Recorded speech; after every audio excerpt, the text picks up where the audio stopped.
Сегодня стартовал 24-й Петербургский международный экономический форум. Это главная экономическая конференция в России, которая традиционно собирает тысячи экспертов.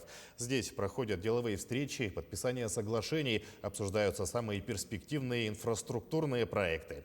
В программе форума участвует и якутская делегация. На месте событий работает наш СОБКОР Максим Кардозу.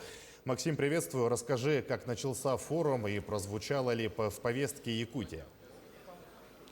Приветствую, Сергей. Да, действительно, сегодня стартовал Петербургский международный экономический форум. Наконец-то он долгожданный, потому что в прошлом году эта большая конференция не состоялась из-за пандемии. Но в этот раз удалось в очном формате собрать всех гостей, а это больше 10 тысяч участников из 140 стран. И, конечно же, с самого утра проходят различные мероприятия, дискуссии, встречи, в которых принимают участие и якутская делегация. Наверное, стоит отметить и внимание обратить на очень большую такую вот площадку, которая была прямо с самого утра. В ней принимали участие вице-премьер страны Хуснуллин, также министр транспорта Савельев, и обсуждали там транспортные проблемы России. Конечно же, в различных направлениях будет развиваться в России транспорт. Это и авиасообщение, и строительство дорог, железных дорог, развитие. Также собираются развивать больше речной транспорт. Это не только пассажирские перевозки, но и грузовые. И, конечно же, наш регион сталкивается с транспортными проблемами, наверное, очень серьезно. И здесь посвятили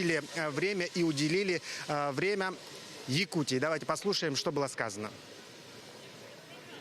За прошлый год только 500 с лишним километров автомобильных дорог отремонтировано, федеральных, региональных, муниципальных. Конечно, не хватает одного маленького пазла в 3 километра, это Ленский мост. Я уверен, что при поддержке того решения, которое Марат Шахерзянович принял на правительственной комиссии, мы 25 июня стартанем с началом строительства моста, и поставленные правительством сроки к концу 24-го, в начале 25-го года мост у нас будет введен Ленский. По железной дороге, безусловно, самая серьезная проблема сегодня для быстрого развития наших проектов угольных – это Восточный полигон.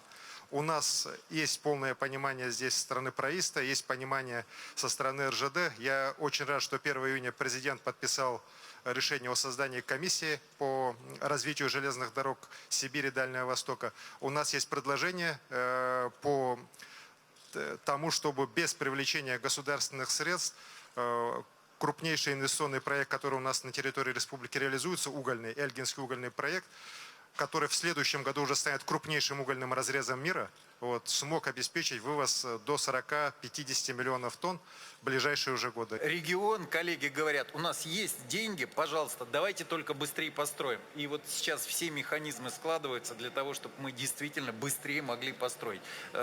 Дают возможность вместе всем заработать. Форум продолжается. Во второй части тоже у якутской делегации будет несколько встреч и подписаний соглашений. Ну а, конечно же, все участники ждут завтрашний день. Пленарное заседание, в котором будет принимать участие президент страны Владимир Путин. Сергей? Максим, спасибо. Это был наш СОБКОР Максим Кардозу с Петербургского экономического форума.